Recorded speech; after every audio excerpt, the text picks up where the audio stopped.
Assalamualaikum warahmatullahi wabarakatuh. Selamat siang sahabat semuanya. Selamat berjumpa lagi dalam channel Edukasi Peternakan dan Kesehatan Hewan bersama saya Joko Susilo, dokter kambing sapi.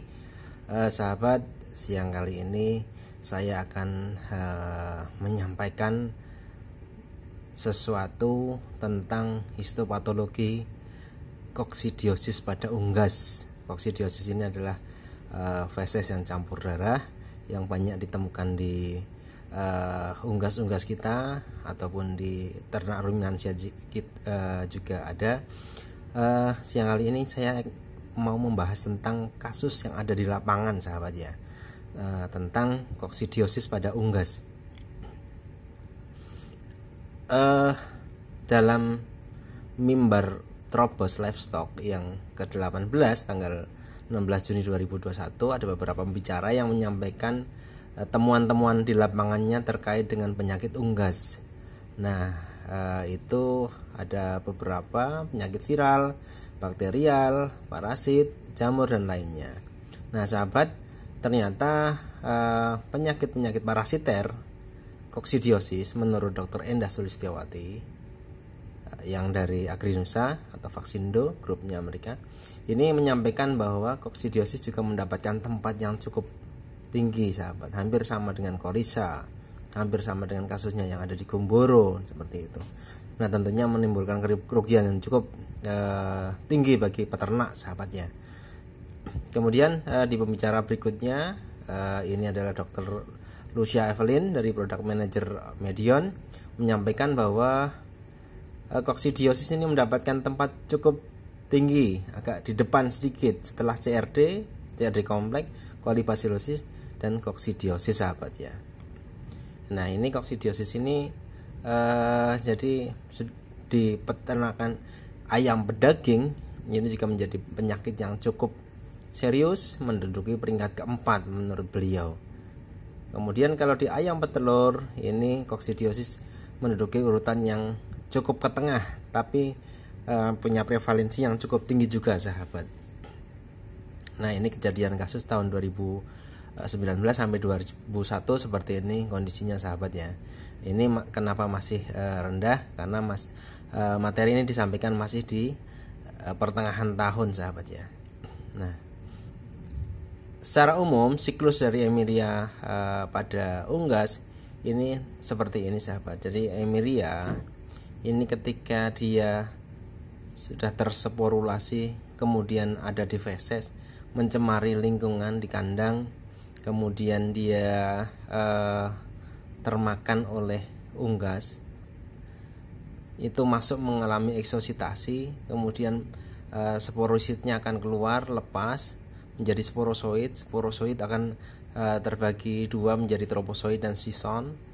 Nah, kemudian akan mengalami menjadi sison ini akan membagi dua menjadi merozoid, baik yang gametnya jantan atau betina, kemudian berkembang menjadi oosis, masuk ke dalam mukosa usus, kemudian masuk lagi menjadi ookista. Nah, ookista ini yang bisa terdeteksi di dalam usus bagi yang sudah tersporulasi atau belum tersporulasi. Tapi kebanyakan oosta yang sudah tersporulasi dia akan keluar melalui feses atau berada di lumen dari usus sendiri. Nah, secara umum kita sudah banyak mengenal bahwa ada beberapa jenis Eimeria yang ada di unggas, yaitu Acerfolina, Maxima, Brunetti, Necatri ataupun Tenella. Nah, Acerfolina sendiri dia berada di duodenum, di lengkung ascendens dan descendens. Di duodenum dia menyebabkan anemia, enteritis ringan, kemudian hilangnya nafsu makan. Sementara Maxima dia berada di jejunum dan ileum, dia menyebabkan diare, kemudian biasanya disertai bulu yang lengket dengan ada feses berdarah.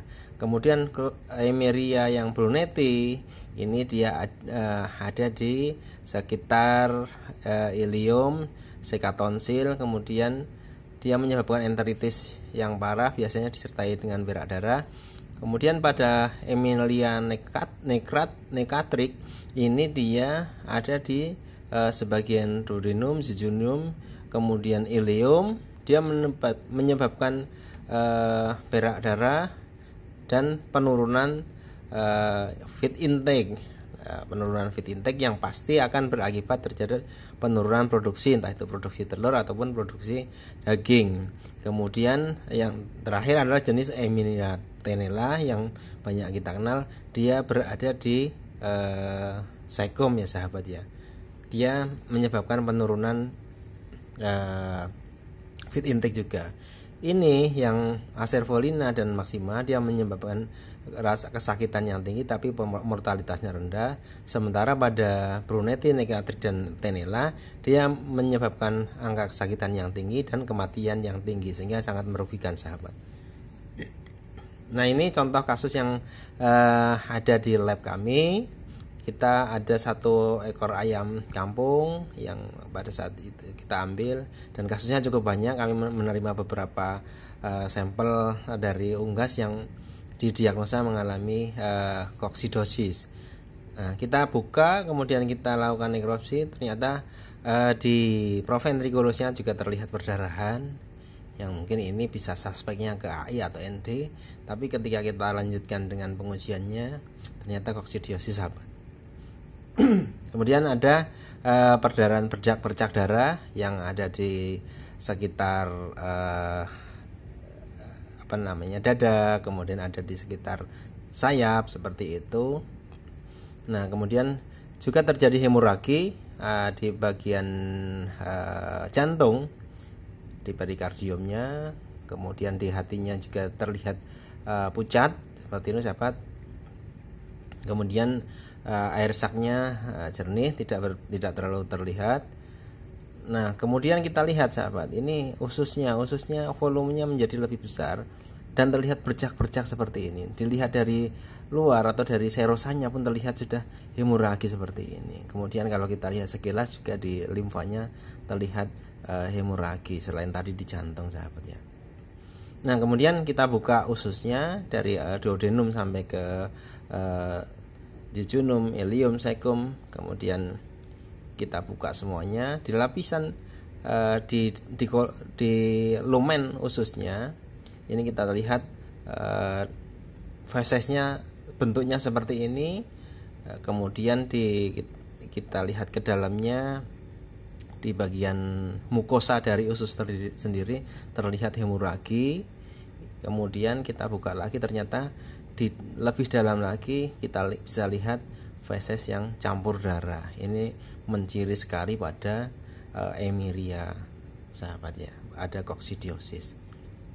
Nah, ketika kita lakukan pewarnaan histopatologi dengan hematoxylin-eosin, ini usus, ini lapisan serosa, kemudian ini muskularisnya, kemudian submukosa dan mukosanya. Di lumennya kita lihat ini yang feses, berarti ini feses bercampur dengan macam-macam banyak sekali koksidiosisnya atau emirianya, oocysta dari emiria.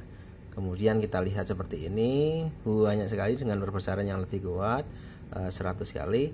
Ini cukup banyak oocysta yang terlihat sahabat. Dan ini yang mencemari lapangan di lingkungan, yang bisa dimakan ketika memang kondisi lingkungannya kotor, sanitasi dan kebersihannya kurang, sehingga ini mencemari lingkungan, mencemari pakan.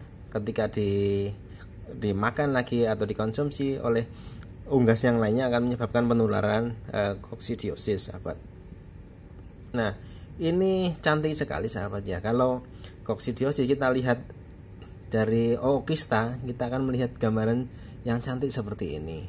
Nah, ini sebagian sudah tersporulasi, ini belum tersporulasi, jadi jumlahnya cukup banyak. Dia ada membuat kerusakan di mukosa dari usus. Nah, kemudian kita juga bisa lihat seperti ini, dia sudah masuk ke dalam mukosa lebih dalam lagi, membuat kerusakan lebih dalam lagi. Ini sahabatnya.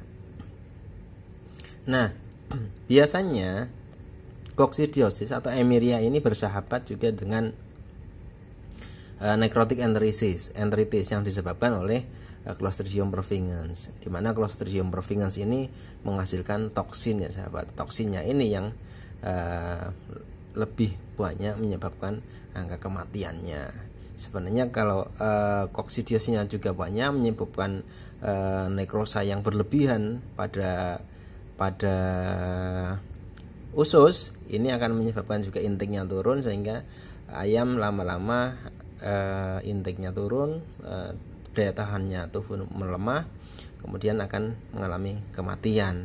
Nah, termasuk necrotic enteritis yang biasanya berbarengan juga dengan si koksidiosis ini, dia menghasilkan Clostridium perfringens ini menghasilkan toksin yang dia juga akan merusak dari mukosa dari usus itu sendiri. Nah, kemudian ini contoh yang lainnya, gambar-gambar yang lainnya yang kita ambil. Jadi terlihat sekali aja sahabat, ini terlihat cantik sekali kalau si Eimeria ini lumennya, di lumen yang sudah bercampur feses, ini adalah lapisan dari mukosa usus gitu, seperti itu. Nah sahabat, demikian ini terkait dengan histopatologi koksidiosis sahabat ya. Nah ini pencegahannya ya, kita harus benar-benar memperhatikan kebersihan lingkungan. Kemudian beberapa peternak juga biasa menggunakan koksidiostat untuk pencegahan koksidiosis ini, karena memang ketika terjadi morbiditas dan mortalitasnya tinggi, otomatis dia akan menimbulkan kerugian yang sangat besar. Kemudian ketika dia tidak sampai menimbulkan kematian yang tinggi, tetapi kalau feed intake-nya menjadi rendah, otomatis produksinya akan menjadi rendah juga sahabat. Nah, untuk deteksi-deteksi lebih awal jauh lebih baik, kita cukup menggunakan mikroskop. Kita bisa hitung jumlah ookista yang dalam fesesnya dengan cara pengujian mikroskop. Sangat mudah, sangat gampang kita lihat, tetapi sangat membantu untuk mendeteksi ketika ada koksidiosis masuk ke farm kita. Nah, salah satunya kalau kita lihat ketika memang sudah terlihat feses-feses ini terlihat atau ada campuran darahnya, segera diambil, kemudian kita ambil mikroskop, dibuat natif atau dibuat yang lainnya, kita bisa lihat bentuk-bentuk dari kita bisa lihat berapa parah koksidiosis yang ada di farm kita. Nah sahabat, demikian, mudah-mudahan bisa membantu untuk pembelajaran teman-teman, buat membantu pembelajaran adik-adik kami yang sedang melakukan koas. Mudah-mudahan ini bisa bermanfaat. Sekian dari saya. Assalamualaikum warahmatullahi wabarakatuh.